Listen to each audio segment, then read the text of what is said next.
All right.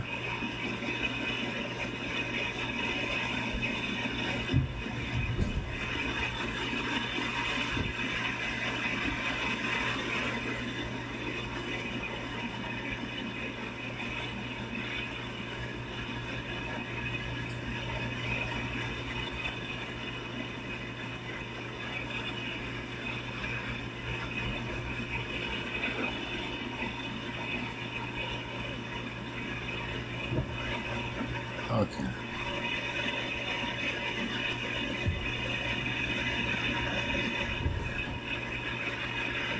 David Biden.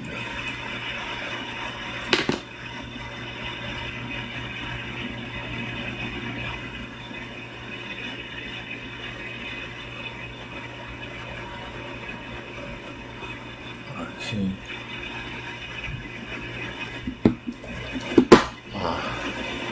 Okay. All right, let's roll them.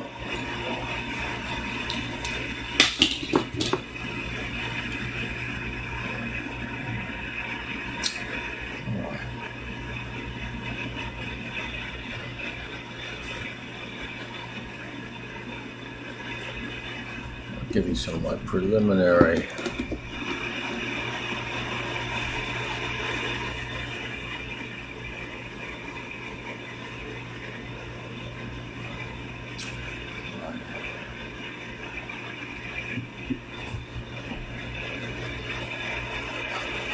I understand why.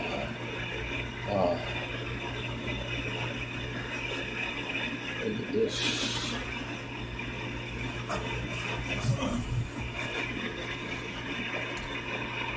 All right, I'm ready.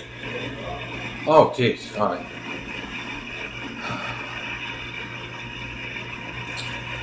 I have given some thought to this question of Epstein's death, suicide versus by hanging versus murder, homicide. And I think I've come to a pretty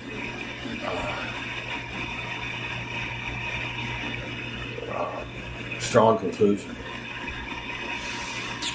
that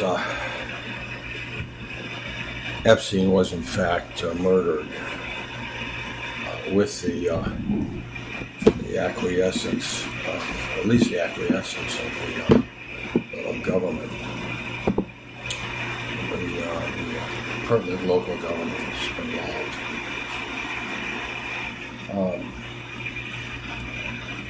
We have two pathologists offering their opinions. One is a medical examiner, and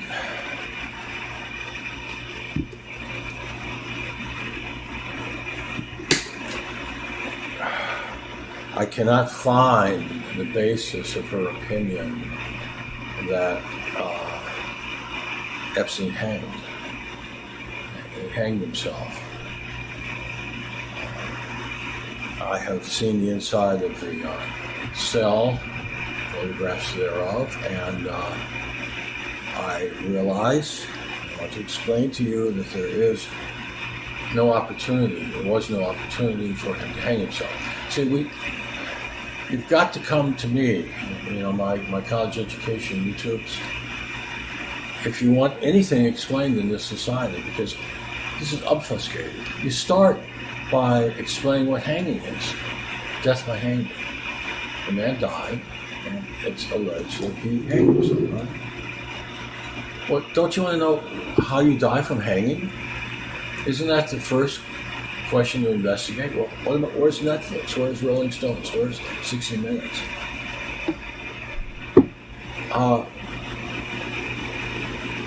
People die from hanging and have since the beginning of time.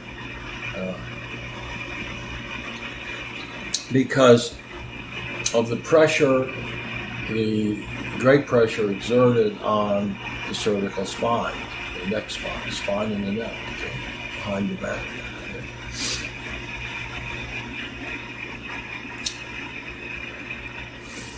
What happens is that the individual that's going to be hanged is, if he's being lynched, he's being suspended, and the weight of his body, okay, is causing severe damage, injury to his cervical spine. Because he's got the entire weight of his body pulling on his cervical spine. And this almost always causes fractures or repairs. Sometimes it causes severe injury to the bones and ligaments and nerves and so on. Short of fracture, but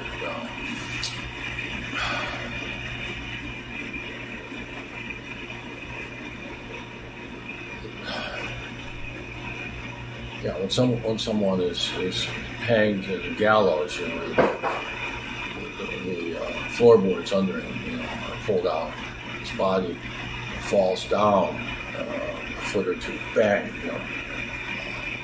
The spine is fractured. So this is the first thing that you explore. The first concept you've got to explore. It's like when I debunked Einstein's, two cultural Marxist bogus theories that are so famous and well known. I started by saying, wait a minute. Einstein says in the theory of relativity that time is not constant. Okay? It can slow down or speed up. Right. Don't we have to ask ourselves what time is first? Well, nobody's ever done that. So I began my debunking of Einstein on my YouTube by asking Stephen Hawking. And he wrote a book called The Short History of Time. What is time? And he said, time's a mystery. We don't know what it is. Yeah. Well, that's like the end of the inquiry, isn't it? Tell us something about time. We don't know what it is. You're going to tell us something about it? You're going to slow down? I don't think so. Yeah.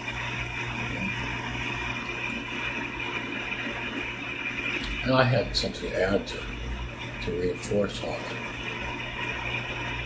All right, so now we're talking about hanging, and nobody knows what hanging is until now I've explained it to you. Okay? All right, but he had no opportunity. Epstein had no opportunity in his jail cell to hang himself.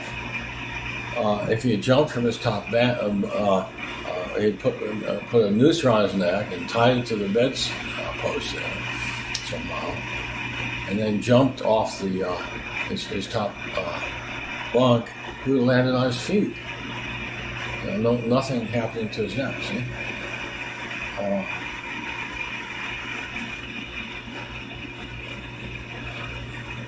Nobody is suggesting that he strangled himself.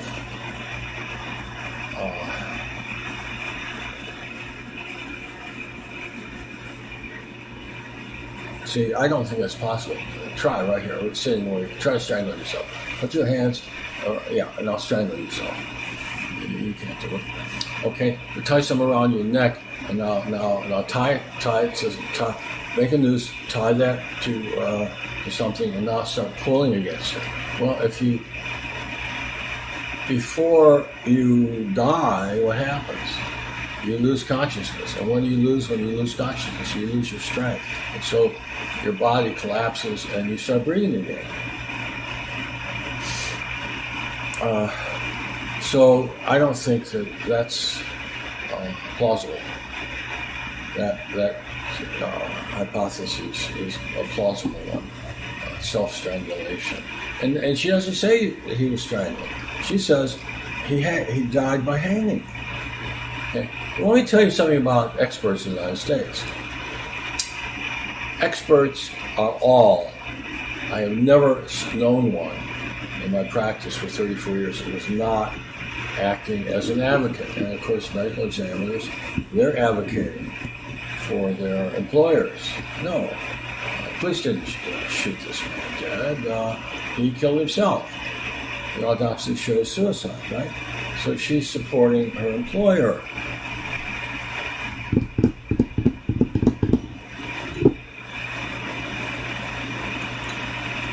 I got the autopsy, and I found out that the bullet was not in the side of his head.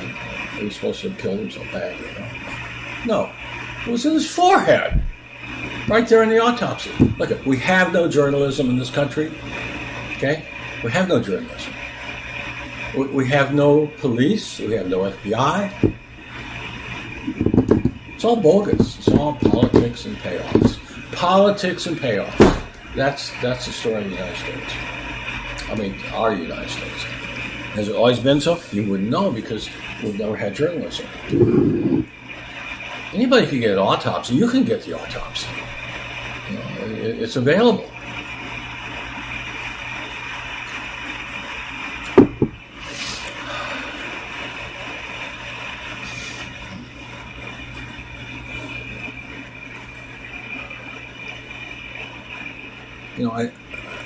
I'm going to find out more about this death issue. But right now, there's no injury to his spine. So what's the basis? See, she doesn't say, this is why I believe this was a hanging. There's no injury to the spine. And yet she says this, that he hanged himself.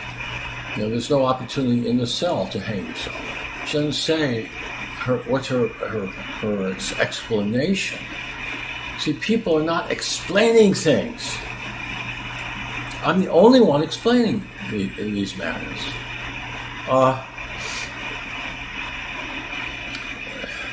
Let's talk about the Epstein, the entirety of the Epstein phenomenon, which I've begun to analyze and study.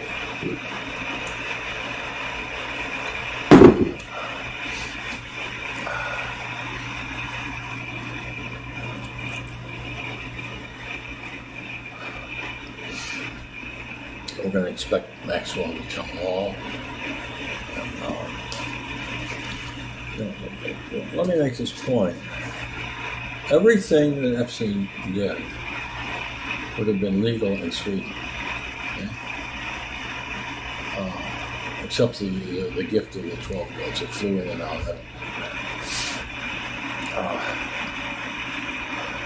That's not consistent, He was a phenophile, obviously. You look at those beauties, my God, any of them could have been 17, 16, legal in New Jersey, 17 legal in New York. Anyway,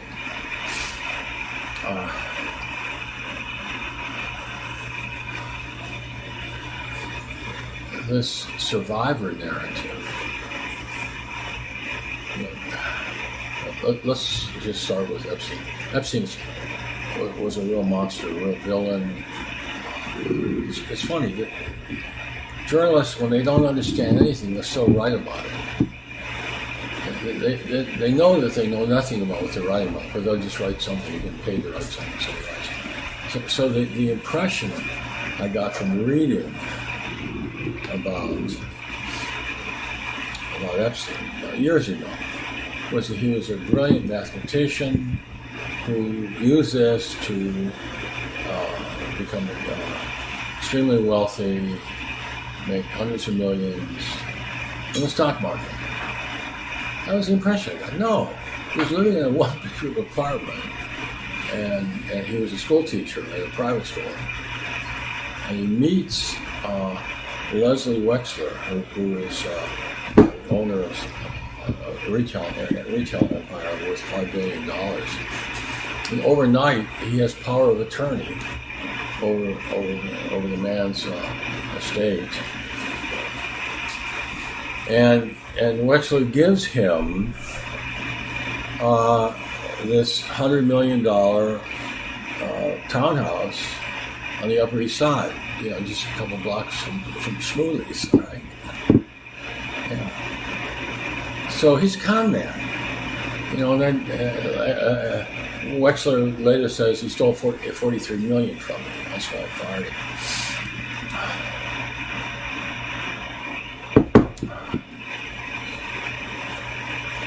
So he ends up with all these islands and extravagant homes all over the world. courtesy of this 80-year-old Leslie Wexler.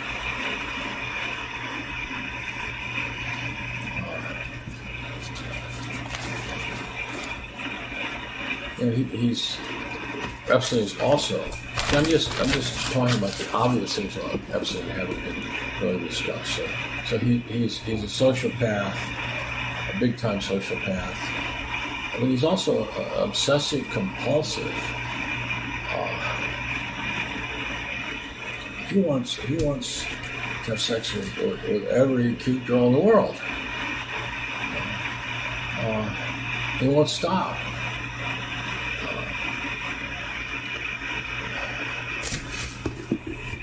I mean, to me, that's his outstanding trait.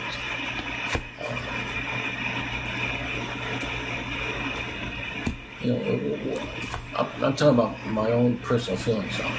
See, I would be very offended if he had used drugs and used Confederates like Maxwell, Ghislaine Maxwell, what a first name. How the hell do you figure out how to pronounce that? I mean, everybody pronounces it differently. I'll just call it Ghislaine Maxwell. You know what I'm talking about. All right, so if my 13-year-old daughter had been taken to a party by Ghislaine and they had doped her and deflowered her, okay, I would take a gun and go and shoot the guy. Okay. The jury would acquit me. But see, that's not what happened. Never, not one time. You don't hear the word virgin in all these commentaries. What happened was just really simple, indisputable, obvious. These high school girls got an entree into the home of this extravagant Palm Beach house. It's like the Wizard of Oz, I guess, or something. And they recruited, they said, put the word out, that they could make a couple $100, and go to this house and for having sex, because they had sex, so they told the other, so all the girls know. And the girls did this, right? Then they find out that there's money involved here, lawsuits against an estate, the lawsuits against the living before he killed himself. So now they become survivors, and they've all been abused. Okay? You can believe that. I mean, it's a free country. You can believe that they were not in. You can believe that they sustained no injury whatsoever. They're sexually active. They did this consensually, voluntarily, and they came back and did it again. Probably, most cases, I'm sure. So yeah, it's reprehensible and it's against the law and everything, But let's, as the homies say, it is what it is. Okay. So let's see it as it is, and let's not make this soap opera out of it, and make more out of it than it is. I mean, it's sort of like, it makes me think of my contemporaries who went to Vietnam, the poor guys.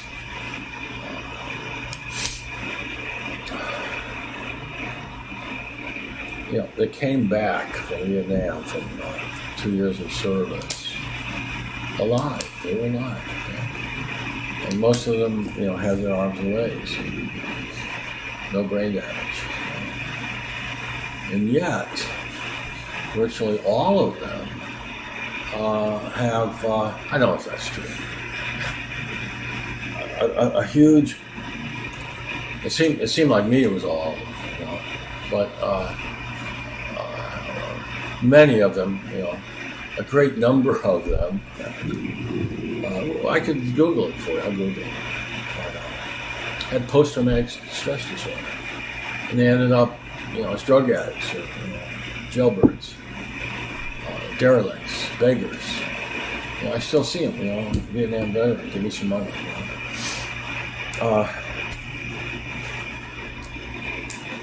this makes me think of my wife's stepfather, who was a Wehrmacht captain, and he had survived the Battle of Smolensk, and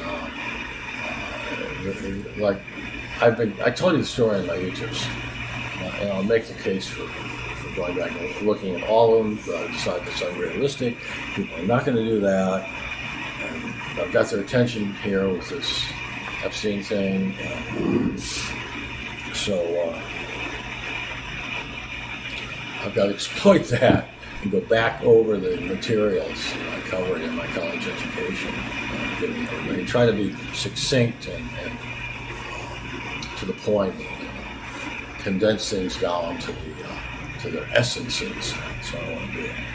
And that's what I'll do. I'm doing it right now. I'm telling you, turn your lights on. Okay. So I told you in one of my YouTubes about how I sit down in the empty desk next to hers,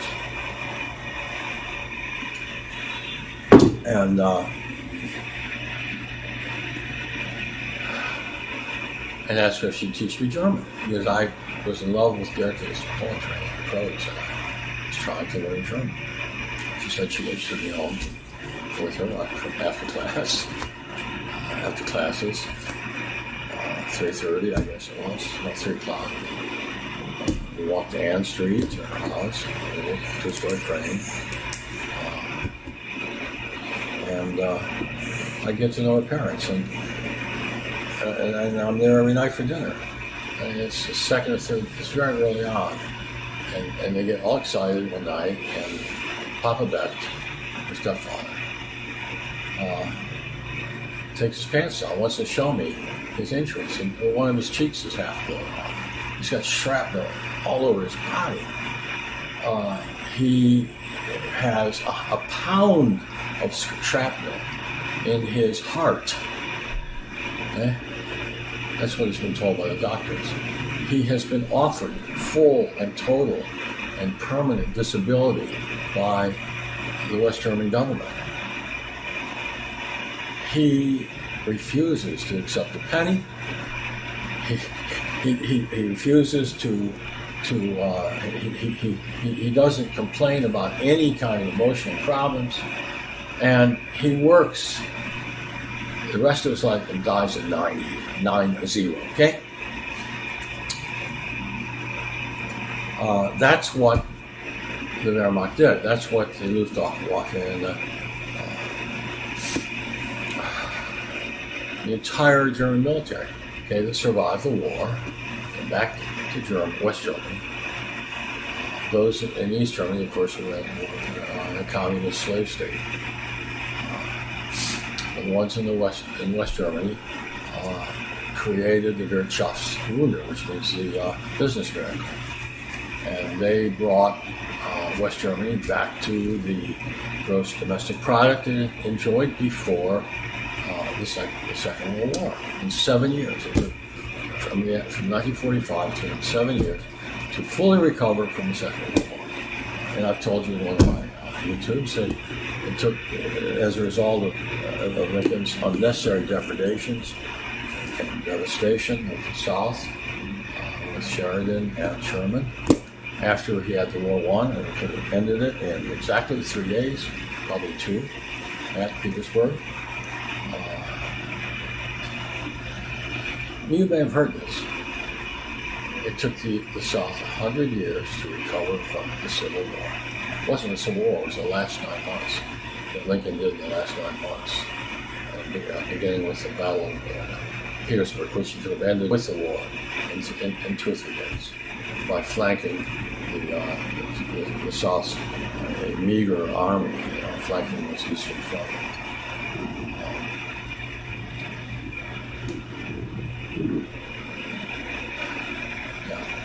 So anyway, this I'm a survivor, and my life has been ruined, destroyed. You can see him crying and so on. I don't buy any of it. I don't buy it. I mean, this is what I do for a living. people came to me and said, I want money, and I'm in pain. Some of them were, some of them weren't. There's no way of telling which. You couldn't send them to an MRI. It's not going to pick up a soft tissue injury. There's no way of, at least, 2004, when I ended, there was no way of no way of proving with medical equipment, MRIs, CAT scans, nerve studies. You couldn't prove a soft tissue injury. You got a horrible one, and it wouldn't show. So I didn't know who was telling the truth, but I mean, all of them, everybody that was around there that came to me, they were hurting, and the insurance companies would hire a private investigator. And I had this black woman, but I would say half of my clients were minority. And more than that, way more than that. And so I'm representing her. And we're in this trial, okay? And they're showing the surveillance movie. And I'm watching this thing. And she has opened her trunk, and she's bent over, and she's in her trunk, bent over double. What? And she doesn't come out. She's there. I'm counting, I hadn't paid close enough attention the first time. I didn't realize she must have been in there for, like 2 minutes. I thought, I'm like 28 or something. Like, my God, if I tried to do that, I'd have to go. I'd be in the emergency room. Okay, but see, I didn't know. No, but there's no way of knowing except they take the witness stand. They're sworn in, and if the jury believes them, they get a reward, an award of damages. That's how it works. I was very, very cautious about trying one of these cases. Unfortunately, because of my reputation, I got a $10,000 offer on most of them. Maybe the cases were all worth that too. I mean, the person had suffered probably. Whether they were still suffering or not, no one would know with them.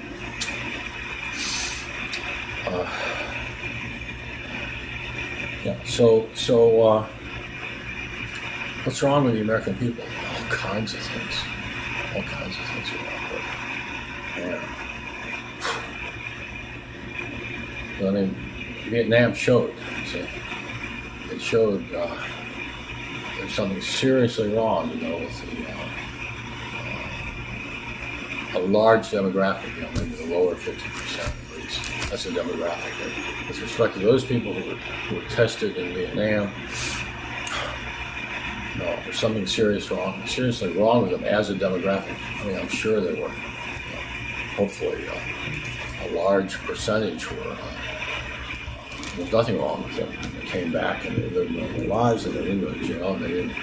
I've got to research that. I should do it right now. I'll let you do it. We'll talk about it later. What percentage of Vietnam veterans had emotional problems after their 2 years? Okay?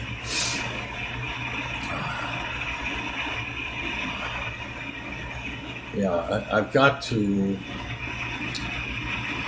go over as much material as I can now that I've got your attention. See, with Jeffrey Epstein, I want you to go back and read and watch all of my YouTubes because I'm going to give you an education you cannot get at Oxford or Ghislaine went, by the way. Can't do that. They're not going to teach you how to solve problems, real life problems. They don't do that. They're not going to teach you how to think. Okay. I'm a philosopher. I have philosophy is all kinds of things, like the biological nature of art. I have a YouTube about that. And I don't just give you my conclusions. I tell you exactly how I arrived at them, how I arrived at the conclusion that art was in our DNA. There was a biological explanation for art. And this DNA had not changed. In 1940, it was still the same. But nevertheless, we were bamboozled with abstract expressionism, and we were persuaded that this was the first authentic art, the art of the past, going back to the caves, which is now 50,000 years. We used to say 30, now they're going back 50,000. Right. So abstract Greenberg and Rosenberg, Marxist ideologues, sympathetic to the Soviet Union, of course. We were, back in 40, we were allies of the Soviet Union. They persuade the entire American population, bamboozled and dazzled with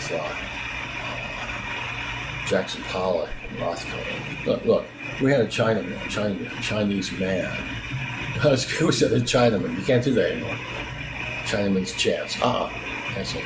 We had a Chinese gentleman, right, who was an accomplished painter, and he painted Rothkos for the oldest, gallery in the world. I think it's got to be one of the oldest. Nadler.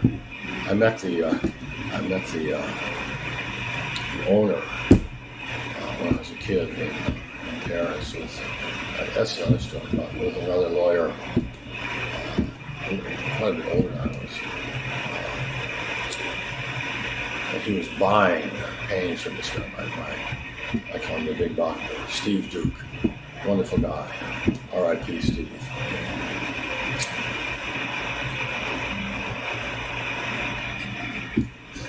Yeah, so I explained, here, we're talking about Jackson Pollock and Rothko. Right? I can paint Rothkos just as good as the Chinese man could. He sold millions and millions of dollars worth of to very sophisticated people who were vetted, by experts. Rothkos, and they had provenance, phony provenances or histories, I'm sure. But see, I could do Rothkos. You give me cans of paint, different colors of paint, and sticks to put in, and I can do Jackson Pollock till the cows come home. You won't be able to tell. We're from the roads. But at the time, people were bamboozled, and it's part of this phenomenon of zombification. The way the American people were zombified over generations of programming, lies, hearing the same lie, reinforce. Hundreds of times over 3 generations, you got people subjected to programming, brainwashing. And what do you expect? It's what you have. Nobody would print what I just said about abstract expressionism. You can't find that today. Okay? Because, whenever American opens his mouth, or more often than not, when an American opens up his mouth and he expresses an opinion, okay, he has a political or a commercial, financial agenda. He's trying to sell something. He's trying to push Biden or hate on Trump.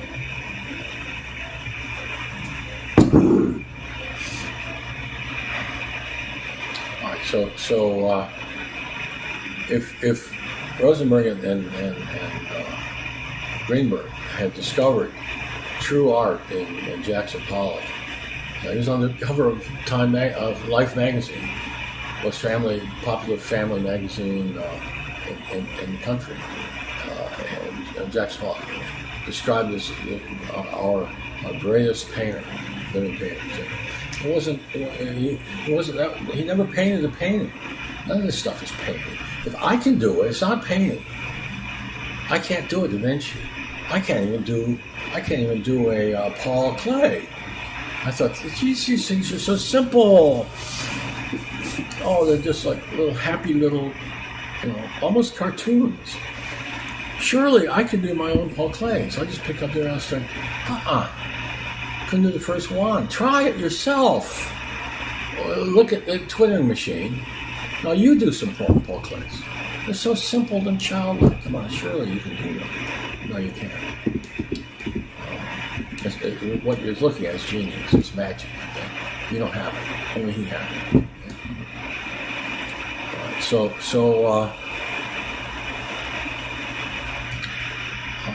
Abstract expressionism, it turned out, was not authentic art. And the answer, we used to say, the cat's ass. The end of an evolution of 50,000 years. Now we find out what art really is. Its true subject is its contents, paint. So you're looking at paintings about paint, color and line, no objects. Why? Are there any houses or people or skies in paint? You see any of those objects down there? No, those are all illusions on the canvas. They're deceptions. There's no house there. See? So that's inauthentic. And also, this painting takes you down a path, to the woods, which are far away, right? It's called, three-dimensionality. Well, the painting's flat. That's an illusion. So Greenberg said, if the painting is flat, if the canvas is flat, the painting must be flat. Anything else is an illusion. And there's no objects in the painting, so the painting must be about paint, about color and line.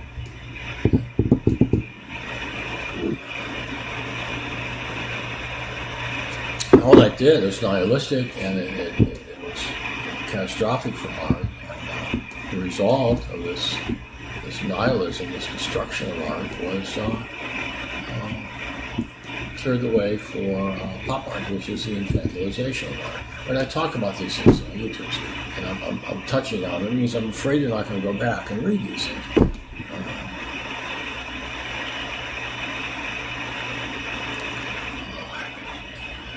I bet YouTube's about inspiring you to start painting, telling you why you need to paint. Basically, the psychologist will tell you that you're in the same state, cognitive state when you're painting as you are when you're meditating. And I can vouch for it. I mean, I paint myself to sleep, and it's very uplifting. It's very refreshing, cognitively, psychically.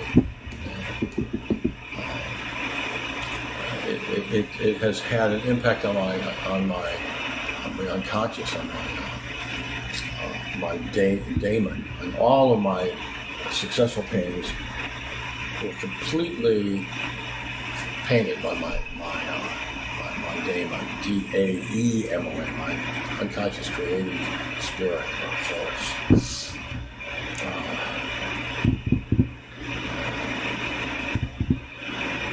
So I talk about how you have an idea, you wake up with an idea, you start, and then you let the painting take over. You let the painting paint itself. Okay? See?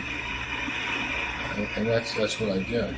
That's how I painted my original paintings, which I say are certainly better than Ghislaine's pop baloney. I call pop the infantilization of art. So, I know you want to know more about Jeffrey Epstein, and I'm gonna keep delving into this death thing. What drives me crazy is that I hear that he was found dead, and then I watch Netflix. I see him coming out. I see the New York Police Department ambulance taking him somewhere, to the New York Presbyterian Hospital. I see him coming out on the steps in a ventilator, being told he's on a ventilator. And this means to me that he no longer needs medical care. emergency medical care. He can go see his doctor the next day. So no reason for him to die. And they have decided he wasn't going to die. No explanation for this. I mean, maybe this is all screwed up. Maybe this never even happened, and I misinterpreted what I was seeing. But I mean, that's what I thought I saw. I mean, go look yourself. Look at the end of the Netflix documentary. See, that's my two big themes on my YouTube. You cannot get this election. I'm going to do these two things for you. I'm going to make you a philosopher like me, a person who has an ability to think, figure things out. Okay? Not just Einstein's bogus theories, but things like what happened here in Einstein, in the Epstein death. What can we figure out here? What happened? So I'm showing you how you think about things, how you analyze things, how you solve problems. And that's a big theme. I tell people how I earn millions of dollars in 30 seconds without having any money at risk. In my direct mailing campaign in the 80s, which only lasted 6 months, which is enough. Bring in boatload of cases with 30 seconds of thought. And there was 100, 200 other lawyers who could have done the same thing I did, but they were not capable of thought. They were zombies.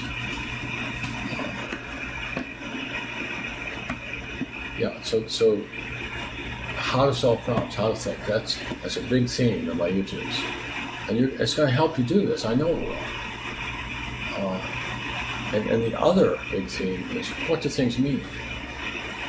Zombies don't ask for it. They don't care. They're looking for pizza. They're looking for lottery tickets. They're looking for booze, drugs. So they don't understand what anything means. And so the government tells us what everything means. Yeah? For example, the media tells us what thing. Somebody doing your thinking for you, see? Someone telling you, oh, all these survivors, they're horribly traumatized. See, so you already know. You already know all about them, see? They don't give you the facts and let you decide for yourself, and they don't expose you to two different opinions, no. Well, here they're doing this in this autopsy thing, and they're doing a horrible job of analysis. They're not. The question is hanging versus strangulation, and they don't tell you what hanging is. How you die by hanging? What the hell is going on here? See, so you do not depend on zombie nation, on the media, on the government, on your fellow zombies. You don't do that. You got to think for yourself, and I'm going to teach you how. Look, what am I doing here? I'm looking at the key concepts. Hanging, strangulation. All right, what happens? Now I'm looking, I already had a hunch, but I refreshed myself. I went on Google, I studied hanging.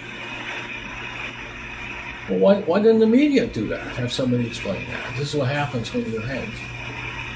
By the way, the word is hanged. It's not hung. Hanged means executed by hanging. Right? People are not hung; they're hanged. Remember that. You're going to sound very ignorant if you say he was hung. That's the other thing. Okay, that's the other biggie. I'm teaching you in my YouTube, so you're not going to get it Oxford with Ghislaine. I want to make all of my followers,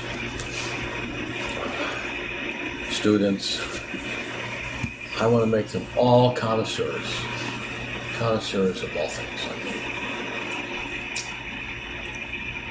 And I can do that if you have half a brain. I don't think you would be listening to me unless you were a very bright person, very intelligent person. Anybody else, he'd be lost. it's not entertaining, to him. He watches Netflix and these movies. God, popular entertainment. My father and my grandfather, neither of them went to movies, had any interest in movies, because they were intelligent enough to understand the world. They lived in it. And movies give you bullshit. They give you, it's pretending to be, these guys are dressed up in suits, and driving in cars and so on. And it's pretending to be real life, see? But if an intelligent person knows that, it's nothing to do. This is totally unrealistic. Everything here is unrealistic. It's all wrong, it's stupid, exaggerated. So it's just very difficult for me to watch a holiday. It's impossible for me. I walk out. I go. My girlfriends have all gotten mad at me because I'll take them to a movie and then I'll say, after 20, 30 minutes, I just can't stand it. I want to close my eyes and my ears. It's so horrible. So I'll say, hey, I'll meet you across the street at the cafe. You finish your movie. I will finish. See, curiosity takes me. It's a big event, right? Sometimes I enjoy it. I remember enjoying the first Star Wars. But usually, within a half an hour, it's just insufferable for me. And I walk out. I'm talking about I finish one movie in maybe 6 or 7. God, the Joker. That was the most horrible, obscene. Girlfriend loved it. She felt like a victim. She empathized with it. I said, wait a minute, this guy strangled his mother, the woman that loved him and raised him. He strangled her. Yeah. It's all a comic book, of course. This guy is so depraved. It's a disgusting, horrible person. Oh no, she loves the movie. She identified with the Joker, my girlfriend. Yeah, because of her life, which was not not trailer trash or anything like that.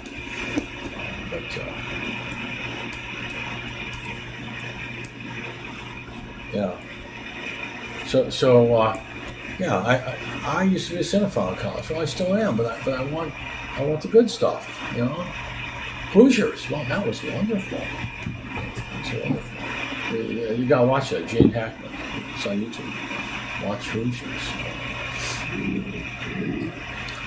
Watch The Blue Angel, which is in German, the subtitle, with Marlene Dietrich. Yeah, that's a must. She sings her signature song on the stage. Oh, God, that's so powerful. Watch Ingrid Bergman's Virgin Spring. God, it makes me cry. I get into it. I really get into that movie. I'll tell you another good one. See, I'm making you a cinephile. I'm making you watch these really great movies, and you're not going to stand the Joker. That was a depraved movie. Utterly depraved. I thought Pulp Fiction was great. I can't believe that the guy goes on to make this Hollywood movie with Brad Pitt and DiCaprio. That was crap. I walked out on that thing after like half an hour. I just couldn't stand it. And then pardon me, Tech. He picks up in the middle of the thing. They're at some kind of ranch, and Brad Pitt wants to talk to somebody. It doesn't want to get out of bed. Horrible. God. This is anti-art. Okay.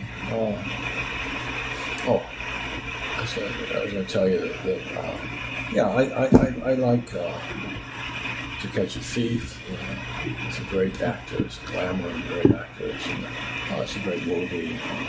Hitchcock's masterpiece. Vertigo. That's the only movie my dad took me. They took me there when it came out. I was too young to go. I mean, I should have thought I was too young. I was 10. We just moved to Michigan. And he came to the local theater. And then he discussed it intelligently with me. He was an analyst, Lee Iacocca, president of Ford Motor Division at the time, before he went to Chrysler.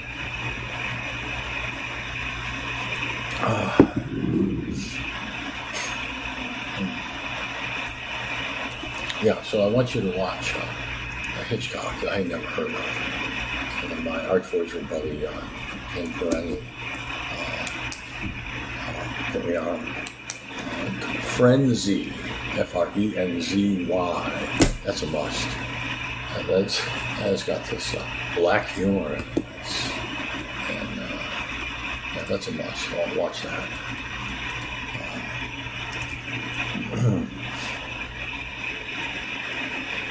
I mean, not all of the Hitchcocks are successful movies by a long shot.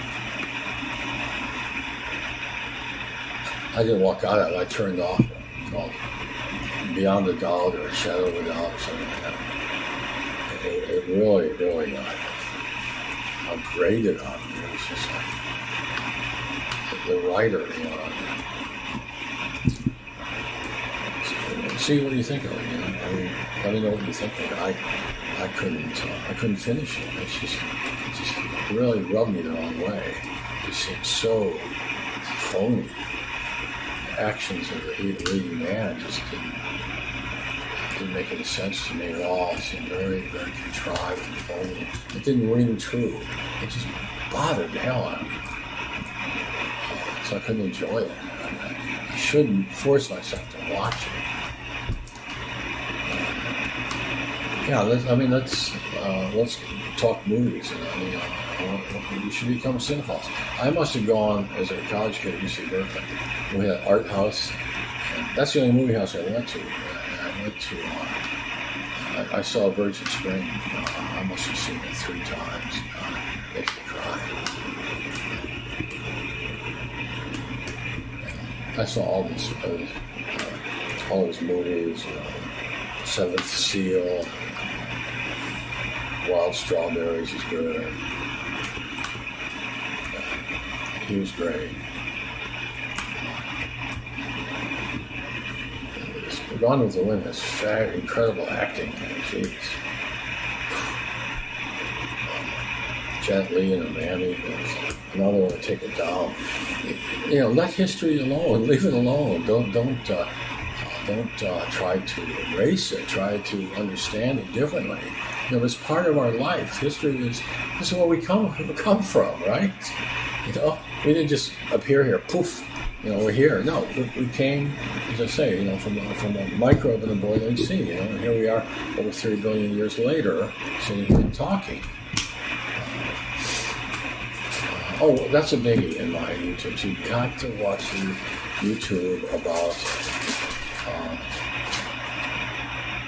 my theory of human, not natural selection, human selection, and how we evolved in traditional supported cultures, and most people find themselves in a anti-culture society, a society where commerce has extirpated and replaced culture, and most people are undone. And I'm not. I mean, I saw through everything, because I'm a genius, all right?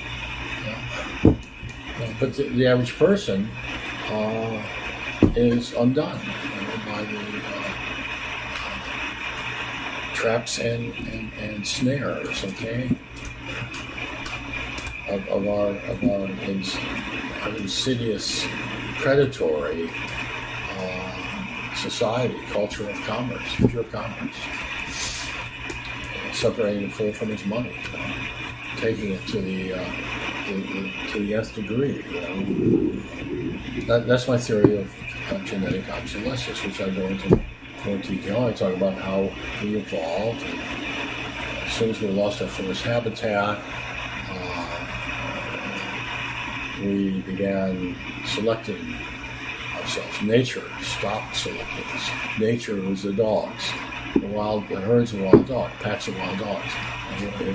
Where our home still exists today, our original forest habitat, in the forest of dogs, savanna, and the packs of wild dogs are still there. Okay? If we had not dealt with these herds of ape-like people, if we had not dealt with them, they would have eaten us, and we wouldn't be here today. So the first thing we had to do is stand up, like a great ape does, on our hand right now. We're living in the trees now, see? Now we're on the ground. We've got to stand up.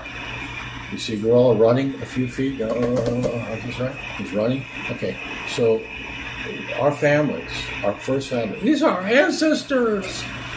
Our first families, earliest families, had members, adults, had the intelligence to stand up and throw something at these wild dogs, or we wouldn't be here.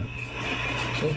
And as soon as I talk about this in more detail, my explanation of our evolution from the ape, our descent of man.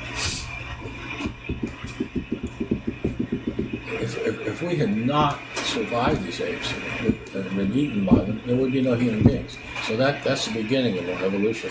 We're apes then, living in the trees, and now we live on land. And as soon as we get out of these trees, we have no predators, or we would have been eaten if we had predators. So we had no predators, so we are not subject to natural selection. Okay? And so I'm talking in bold,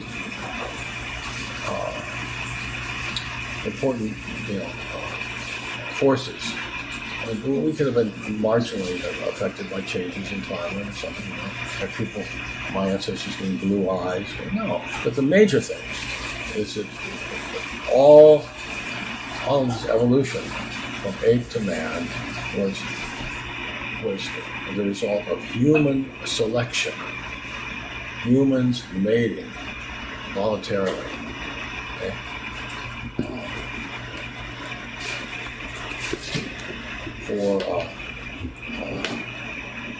They think this happened 5 million years. 5 million years. I mean, look at all of these generations. Millions and millions of mate selections, matings. Okay, back here I am. See? And as I've said, I think I'm another species of human.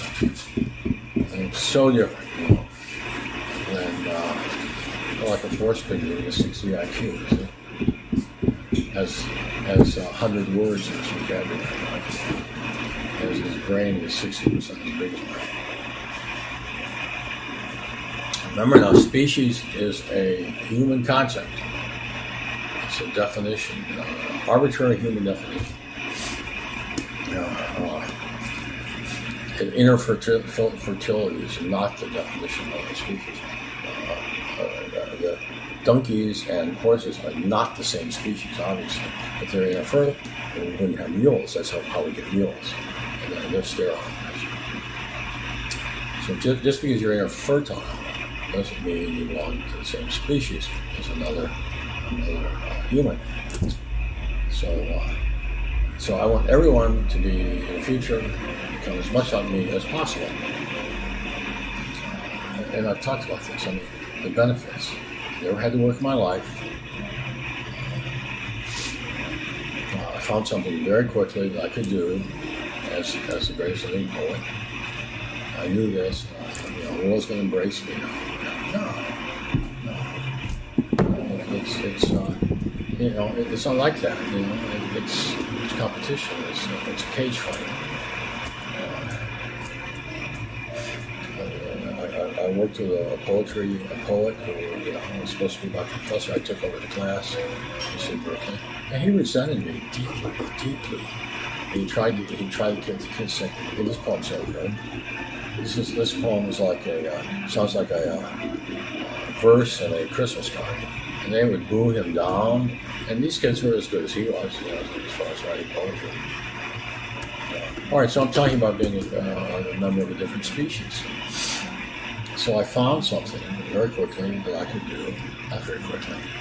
I floundered for a year in the teacher form, and then I decided that law was what I could do. I could make a living. I didn't know anything about it. It wasn't a goal like Jordan Peterson says, find a goal.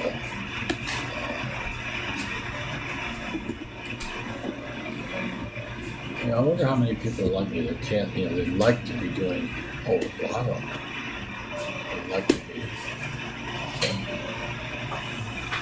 They'd like to be models, and they'd like to be actors, right?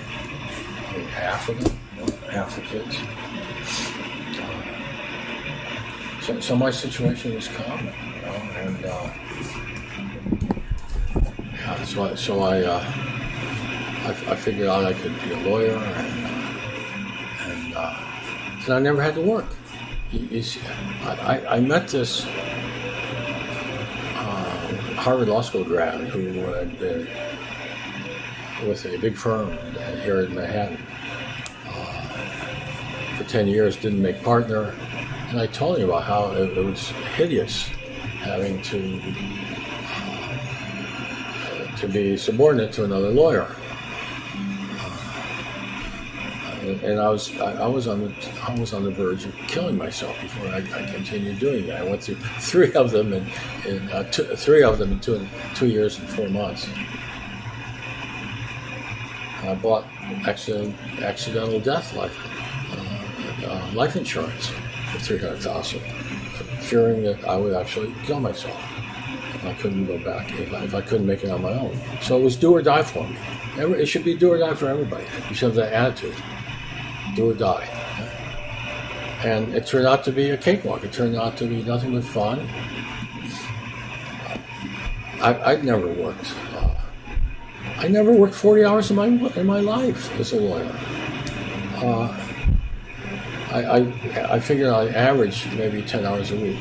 And when I had 350 or so cases, I was still not working more than 10 hours a week, except when I was trying a case, or once every 9 months, big deal. So, my life was a cakewalk. It was just so much fun. It was very satisfying. I would write a novel every once in a while. One of them's online. I think I was in my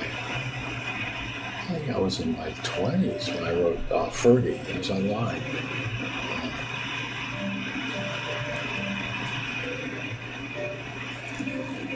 Yeah, so I do Jordan Peterson's material, self-help. I tell people, Jordan Peterson never lived in the real world. He was an academic. He was a Canadian. Is that even human? To us, a Canadian. He was a nincompoopus Canadiensis as far as telling people how to live their lives. He didn't know Americans. He didn't know anything about Americans. I talk about that. So you don't even think about a goal or an aim in your life. Because you don't know about anything about yourself. You know anything about the world. How are you gonna decide what you want to do? There are exceptions, Pavarotti, and there are exceptions, of course, to that. But this idea of his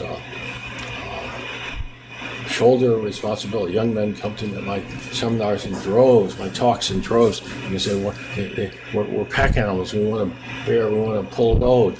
And I said, no. That's the opposite of the truth. Watch Wayne's World. Wayne said, I'm 23 and I'm still living with my parents. That's what I want you to do. Live in the garage or the basement or the attic until you have a well-established career. That may be never. Fine, live with your parents till they die. That's cool. But don't shoulder responsibility until you're ready to do so. And how many are ready to do so? At 25.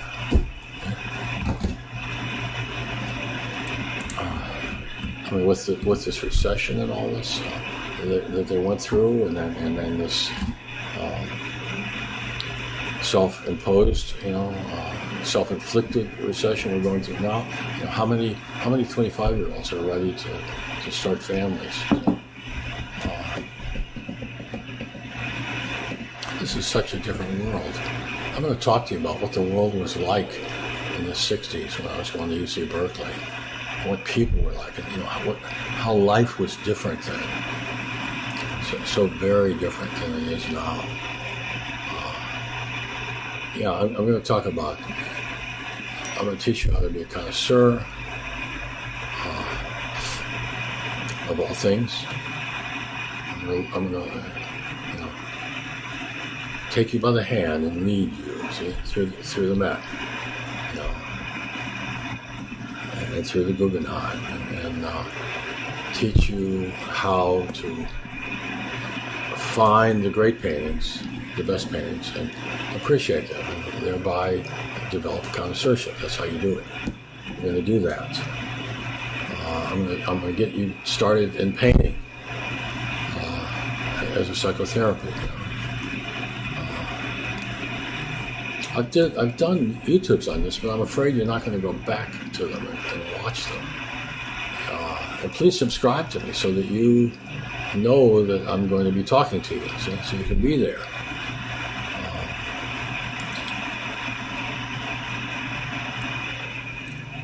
Everybody wants to get rich. Napoleon Hill's book, Think and Grow Rich. Well, all right, I'll give you a Think and Grow Rich too. My Jordan Peterson, my 3 rules of life are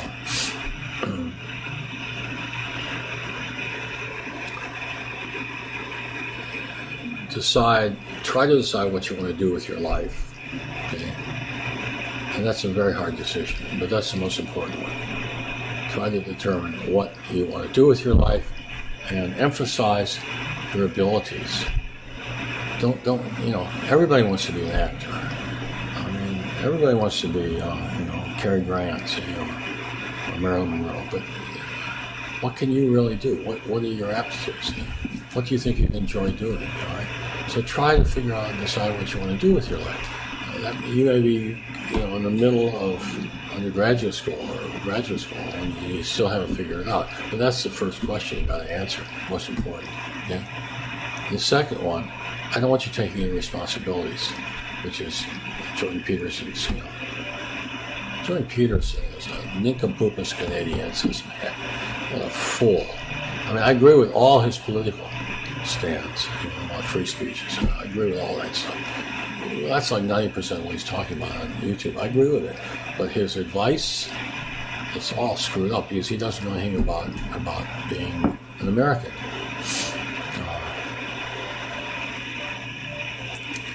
So number 2, no responsibilities, please. Live in the basement, live in the garage. Develop your career. The sooner you get in the world and get, I probably told you the story. I've come to Manhattan. I'm standing Lexington and 52nd, where you get out of the subway, and I see this Dunkin' Donuts, and a light goes on in my head. I said, I didn't have to go to high school, college, and law school. All I had to do was start selling donuts. Because, if people taste real donuts, like they made on the farm, I'm sure I can replicate them. They're going to line up around the block. There wouldn't be a donut. If I had gone into donuts, maybe starting with a truck, when I was a kid, there wouldn't be a Dunkin' Donuts today, because that's artificial. That stuff tastes nothing like a real donut. It's awful. sugary, flavorless.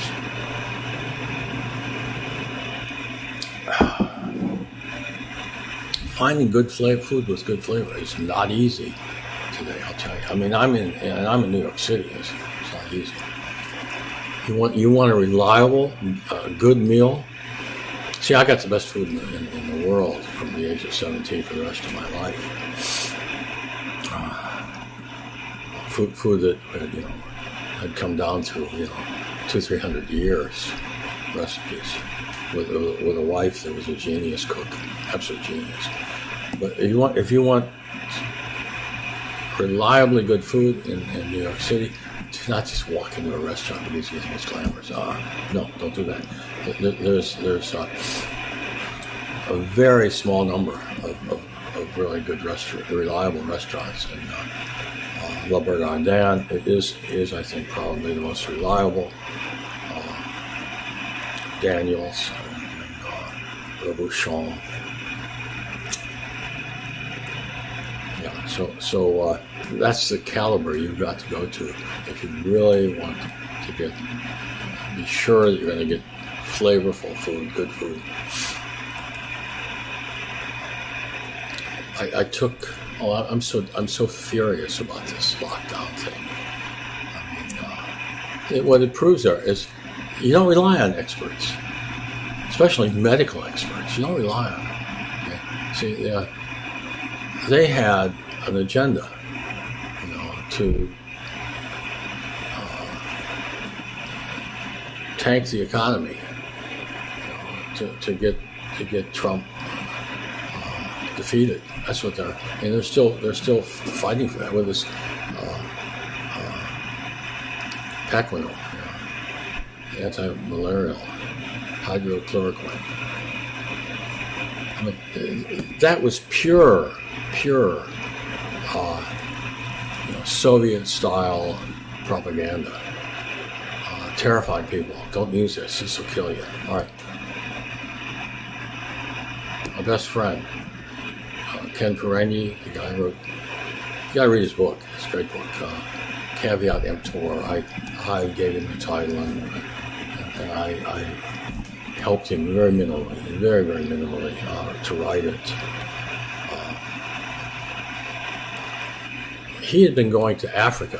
You'll find out about a story about how he adopted a girl, African girl who was in Tricosi, who was the slave of the witch doctor. Yeah, that's going on. That stuff is, I think it's still going on in Ghana. Yeah. All right, so he had been going back and forth to Africa. He always took this hydrochloroquine. Paquinol, the anti-malarial. Well, I can't pronounce it, but you know what it is now. And he said they've been using it for 50 years. And in other countries, you buy it over the counter when you're going to a country that has malaria. And he did that for years, and he had no side effects. And so I researched it. No, some rare heart condition. You might have a side effect. And I wanted to take it, so I called my doctor. Oh no! You have to go to a travel doctor. I lied. I said, I'm going to on safari in Africa. Will you please prescribe this for me? Oh no, this could be dangerous. I hate American doctors. The run-of-the-mill doctor is not worth a shit. It's no good. God, they're awful. You got to find. For a simple problem, sometimes you got to go through 3 of the top certified experts to find somebody that can diagnose something that I had experience with. Diagnosing something that was nothing. It healed by itself. And these board certified dermatologists had diagnosed it as a pathology and treated it. Yeah. That's how bad our doctors are. They stink. Okay? And our lawyers are worse. So you've got to find the right professional well, you're screwed, blued, and tattooed, my fine feathered friends. You are screwed. If you don't find the right professional, don't just think because somebody's got a license that you can do something. Okay? It ain't necessarily so.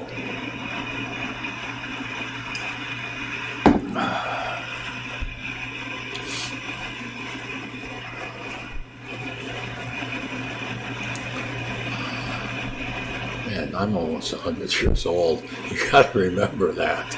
And so I'm going to have these moments where I've been talking about 10 different things, and then I got to get back on track. It's not easy for me sometimes, but I do. I'm getting better too. This has helped me. These YouTubes have helped me cognitively. I've gotten much sharper, memory's better. The brain. You get in your 70s. If you don't exercise your mind, you're going to go senile.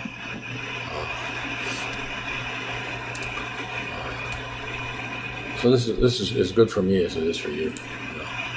For me to think, and use my mind, apply it to this Jeffrey Epstein affair. Yeah, this country is a great place if you are a genius. It's a great place. Not a genius. Good luck to you. Somebody is going to get you. Maybe it's you look at the lawyers in my town. There were a handful of us that were successful and had accumulated some wealth. Handful. What happened to the other guys? They were making good money. Well, this is like a. It's like a well-known fact, right? The lawyers live very well, but they don't accumulate much wealth. Well, what are they doing? The fools are engaging in serial marriage because they can afford it, Can't afford anything else. That's a no-no. No, you don't do that. You don't get married, have children unless it's for life. Okay? And once you get married, you now must subordinate yourself to the interests and the welfare of your wife and children, or you're not a real human being, as far as I'm concerned. You're a monkey person. You're not fully evolved. I mean, how can a man abandon children when he can't support separate maintenance? I don't understand that. Oh, I'm not happy. We don't want the children to see that we're not. No, you be happy. Okay, you be happy with your wife. See? You made this bed. You got to sleep in it. I'll talk all about that. And your wife gets fat, you lose interest in her. What do you do? I'll talk about that in a future YouTube. See, you're going to be shocked and horrified by much, if not most, of what I say because it will interfere with your programming as a zombie.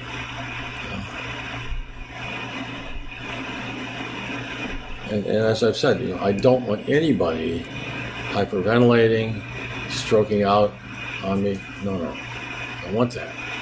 As soon as you start hyperventilating, listening to me, I want you to turn it off and sit down and take deep breaths. Okay? It's very dangerous. I've talked to people and gotten just so hysterical, I thought I was going to have to call an ambulance. I can do that, so I'm going to try not to. They'll cancel me, God, if I do that. I'm going to try to. Everything is going to be spoon-fed. Everything is baby steps. We're going to take baby steps to dezombify you. I'm not going to upset you and disturb you. Okay? I'll figure out how to do it, but I can do it. Anyway, there's going to be much more coming out on Jeffrey. God, why did he have to do that to himself, man? God, he didn't, He was insane. He was crazy doing this stuff. No, it was not necessary. He didn't have to do it. Why did he do it? Anyway. Later, Gators. I'll be back soon. I expect you to subscribe. I mean, I put a lot of I'm working. I don't need to work. I'm working for you. I'm studying this Jeffrey Epstein, his hanging, strangulation. I'm studying this stuff. So because you're not going to find things out. There are a lot of things you won't find out about. You won't find out about Joe Rogan or Tucker Carlson, anybody, anywhere but me. I'm going to be the only source. Okay. Like what I just told you about this Cloudquil. Things that are so simple to explain, are not explained. I'm listening. I'm wondering, when are they going to tell us the truth about Cloudquil, how it's been used for 50 years, and it's over the counter everywhere else? They never did until now. Okay, until now. Note that Trump took it a long time ago. That's a guy that's got to lose some weight and get off of damn junk food. We should write into him, petition him to. Kanye, that's not to talk about Kanye. He just declared he's going to run for president. And what will happen, what he's trying to do, he loves Trump. And he's trying to draw off the black votes.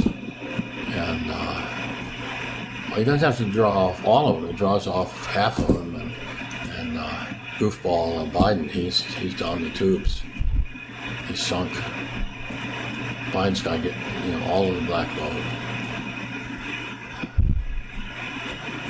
Candace Owens, she's great, isn't she? Is she terrific? God, I'd like to go and no, I can't go.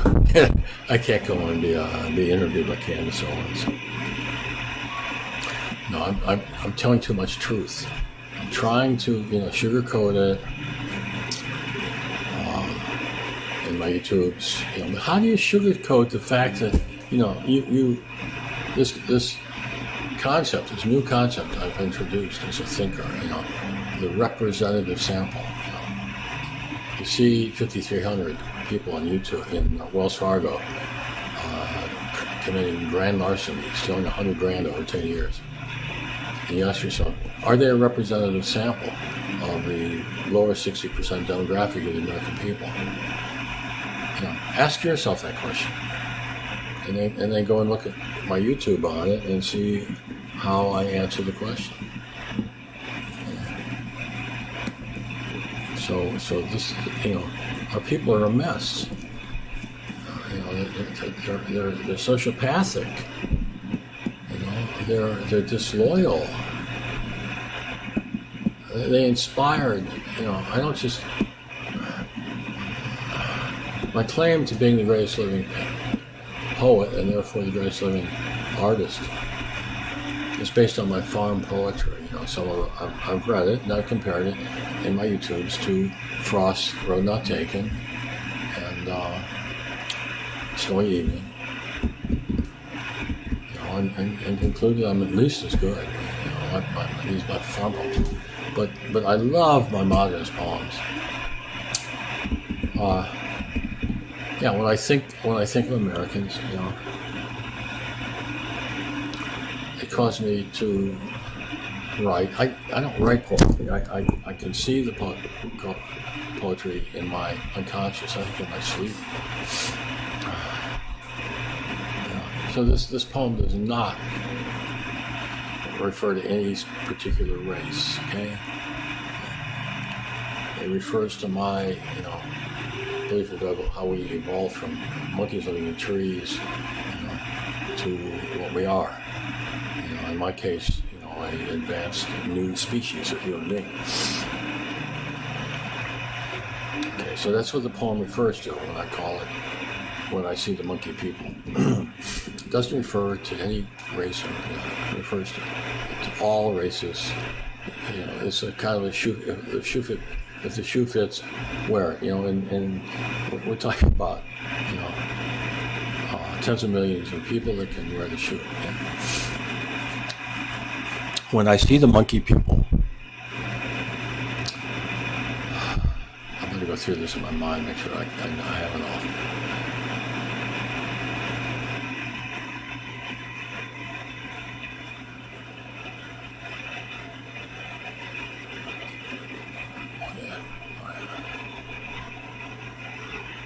When I see the monkey people, I know immediately that something is grievously amiss.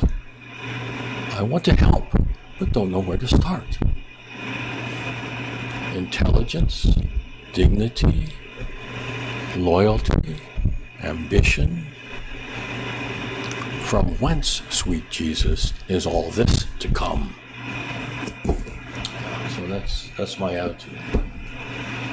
So I hope, don't hyperventilate now. If you're upset, just deep breaths.